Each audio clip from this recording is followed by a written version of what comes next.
शांति कैसे आएगी? अल्लाह की आज्ञा का पालन करने से। हम केवल अल्लाह की ही आज्ञा मानेंगे, उसके अलावा किसी और की नहीं। यही है हिदायत, यही है तौहीद। इसी निर्णय को स्थापित करने के लिए अल्लाह रब्बुल आलमीन ने हर युग में नबी और रसूलों को भेजा है। तो आइए हम आज यह निर्णय लेते हैं। क्या हम यह निर्णय लेंगे?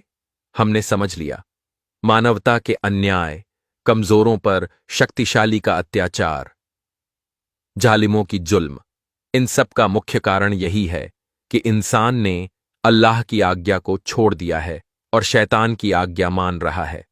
लोग सीरतुल मुस्तकीम, सीधा रास्ता छोड़कर गुमराही के रास्तों पर चल रहे हैं।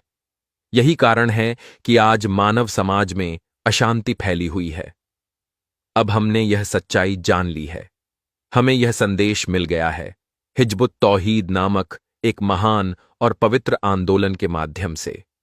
हमें यह आह्वान प्राप्त हुआ है, यह मार्गदर्शन मिल गया है। और अब यदि इस संदेश को पाने के बाद भी आपके अंदर अहंकार सिर उठाता है और आप कहते हैं नहीं, मैं इसे स्वीकार नहीं करूंगा, तो फिर मेरे पास आपसे कहने के लिए कुछ नहीं है। अब मेरा आह्वान है, आइए। आज वाज हो रहे हैं, नमाज के मसले बताए जा रहे हैं, रोजे के मसले सिखाए जा रहे हैं, हजारों मदरसे स्थापित किए जा रहे हैं, मस्जिदों में शिक्षा दी जा रही है, अमल हो रहा है, लेकिन उससे पहले ईमान जरूरी है। हम अपना ईमान खो चुके हैं। हमारी मस्जिदों का निर्माण रुका नहीं, मदरसों का निर्माण रुका नहीं, उलेमा और आलिमों की तालीम रुकी नहीं, वाज और महफिलें भी चलती रहीं, लेकिन हमारे ऊपर जुल्म और अत्याचार बंद नहीं हुए। क्यों? क्योंकि हमारे पास सच्चा ईमान नहीं है। क्या नहीं है? ईमान नहीं है। अब हम निर्णय लेंगे, हम वह रास्ता छोड़ देंगे और हिदायत के रास्ते पर चलेंगे। यह निर्णय है, पहले ईमान। क्या आप मेरे साथ ईमान लाना चाहते हैं? भाइयों, बहुत से पीर साहब हैं जो ला इलाहा इल्लल्लाह नहीं कहते, हजारों बार तस्बीह पढ़ते हैं, ला इलाहा इल्लल्लाह, ला इलाहा इल्लल्लाह, लेकिन उसका जीवन में कोई असर नहीं दिखता। आप देखेंगे कि कोई बाजार में सब्जियों की कीमत पूछ रहा है और साथ में तस्बीह पढ़ रहा है। कुछ लोग तो ला इलाहा इल्लल्लाह कहते हुए बंदर की तरह पेड़ पर चढ़ते हैं। लेकिन जब पैगंबर मोहम्मद सल्लल्लाहु अलैहि वसल्लम ने ला इलाहा इल्लल्लाह कहा तो पूरी अरब की समाज में एक क्रांति आ गई। उन्हें पत्थर मारे गए, गालियां दी गईं, उन्हें धर्मद्रोही कहा गया, उनके साथियों को जुल्म किया गया, लहूलुहान किया गया। तो सोचिए, उन्होंने कौन सा ला इलाहा इल्लल्लाह कहा। आज हम सड़कों पर आराम से चल भी नहीं सकते, कोई 10 टका लेकर गाड़ी में नहीं चढ़ सकता। पिता लोग, क्या आप अपनी बेटी को स्कूल भेजकर निश्चिंत रह सकते हैं? क्यों नहीं रह सकते? क्या यह मुसलमानों का समाज नहीं है? आप सब तो नमाज पढ़ते हैं। अब सोचिए, शायद यह जगह एक क्रांति की शुरुआत हो सकती है। यहां बैठे बहुत से लोग वर्षों तक जेल में रहे हैं। आज हम इस हॉल में इकट्ठा भी नहीं हो पाए, हमें जेल में डाला गया। हमारे इमामुज्जमा को जेल में यातनाएं दी गईं।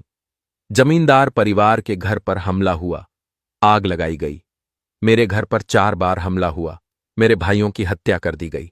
और आज मैं, वही व्यक्ति, इस राष्ट्र को बचाना चाहता हूं।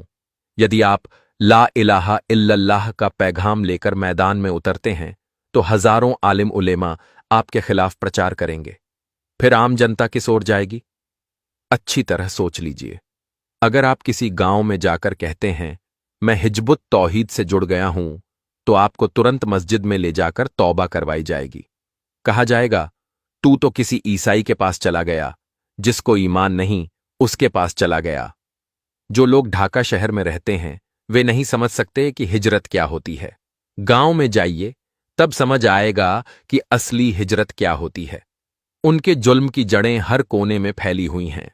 ईमान लाना इतना आसान नहीं, ईमान का ऐलान करना इतना आसान नहीं। तो फिर ला इलाहा इल्लल्लाह का मतलब क्या है? हम अल्लाह के अलावा किसी की आज्ञा नहीं मानेंगे। हम अल्लाह के अलावा किसी के आदेश का पालन नहीं करेंगे। हम अल्लाह के अलावा किसी के कानून को नहीं मानेंगे। यही है ला इलाहा इल्लल्लाह मुहम्मदुर रसूलुल्लाह। हमारे नबी अंतिम नबी हैं, आखिरी रसूल। हम उनके उम्मती हैं। ला इलाहा इल्लल्लाह कहने का अर्थ यह है कि मैं आज से यह निर्णय लेता हूं कि मैं अल्लाह के अलावा किसी की भी आज्ञा नहीं मानूंगा। फिर आप एक मोमिन बनेंगे, एक सच्चे ईमान वाले। आप सीधे रास्ते पर चलना शुरू करेंगे।